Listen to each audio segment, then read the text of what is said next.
O negrismo é uma ideologia que tenta dominar e controlar aquele que diz que é negro. Ainda mais num país como o nosso, que é mestiço. Eu, quando era criança, eu aprendi assim, ó, nós somos um povo mestiço. Hoje em dia, o comunismo... Hoje em dia não se aprende mais assim. Hoje em dia a mestiçagem é um horror para a perspectiva comunista, esquerdista. Porque a mestiçagem prova que nós não somos estruturalmente racistas. Quem era o presidente do Brasil em 1910? Quem era? Nilo Peçanha, um negro. Presidente da República Federativa do Brasil, um negro. Nilo Peçanha, no início do século passado, muito antes do que Obama. Quem é o patrono da literatura brasileira? Machado de Assis, um negro. Quem é Pelé? É o quê? Chamado como Rei Pelé. Basta olhar para as evidências, andando na rua, você vai ver as pessoas absolutamente misturadas. Se nós fizermos qualquer exame aqui de genético, nós vamos ver que temos uma mistura belíssima e essa perspectiva está sendo perdida, atacada de forma feroz pelo comunismo para dividir as pessoas. Não há racismo estrutural no Brasil, pode haver racistas, mas racismo, o Brasil deu uma solução pacífica à tensão racial pela mestiçagem. E é isso que nós devemos defender. Defender que temos a solução. A esquerda não. O comunismo quer promover o crescimento da tensão. E tem outra coisa também que tem que ser dita. No IBGE, que passou agora recentemente, quando você vai marcar lá, você marca o quê? Quem é mestiço, marca o quê? Por que o IBGE não tem mestiço? Tem pardo. E por que que o comunismo, a esquerda, quando quer considerar que você tem 50, 60, 70, 80% de negros no Brasil, você soma negros e pardos. E quando você quer considerar que só tem 8% de negros, você separa.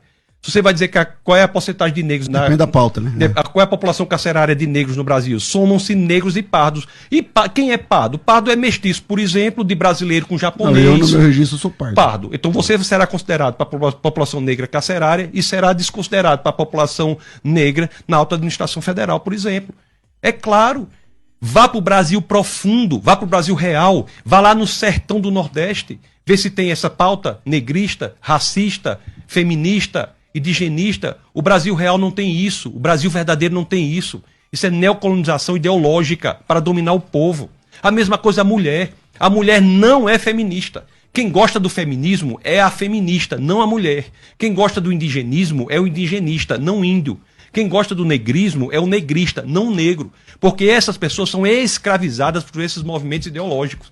E escravizadas é interessante por um método que é criado pela escola de Frankfurt e pela filosofia do século XX, notadamente por Wittgenstein no Tractatus, na proposição 7, quando ele diz sobre o que não se pode falar deve-se calar, wovon man nicht sprechen kann, darüber muss man schweigen, sobre o que não se pode falar deve-se calar, pelo método da linguagem. É por isso que tem pessoas hoje que, como o próprio professor falou, disse, eu não tenho coragem de falar essa palavra. Como é que nós estamos abrindo mão da nossa autonomia linguística? Por que há palavras que você não pode dizer? Estão acabando a linguagem, porque da forma que nós falamos, nós pensamos. Da forma que nós pensamos, nós agimos. Então essas pessoas são colocadas nesses grupos ideológicos para terem sua linguagem controlada e, portanto, terem o seu pensamento controlado. Tem várias palavras que não se pode falar hoje. Você não sabe mais nem o que é mulher. O que é mulher? Ninguém sabe dizer. Quanto mais o que é normal, quanto mais o que é verdade, quanto mais o que é qualquer coisa, não se sabe dizer. O movimento LGBTista, por exemplo, tem em sua sigla a letra Q, que significa queer. Qual é o significado de queer? Ninguém sabe. É uma palavra cuja definição não é definível.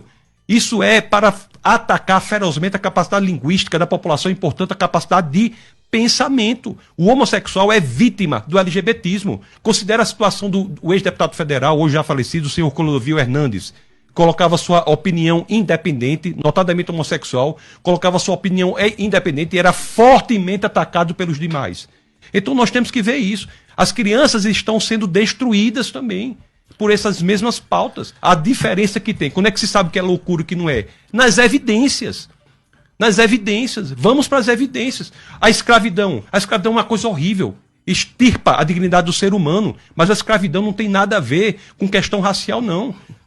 O nome escravo, pastor, vem de eslavo. O nome escravo vem de eslavo. Mas aqui no Brasil não tem escravidão branca, irmão. Então vamos fazer pagamento histórico. Os piratas do norte da África. Eu vou passar o tempo. Deixa eu só tempo aqui. Os piratas da Berbéria, do norte da África, escravizavam portugueses do século XV ao XVIII, os portugueses que vieram para o Brasil. Então vamos fazer o regresso histórico. Vamos agora... Mas aqui no Brasil não tinha escravo. Não foram os portugueses que fizeram? Não é a regressão histórica? Então vamos buscar agora dos portugueses que foram escravizados pelos piratas da Berbéria do norte da África. Vamos cobrar lá dos muçulmanos do norte da África essa compensação histórica.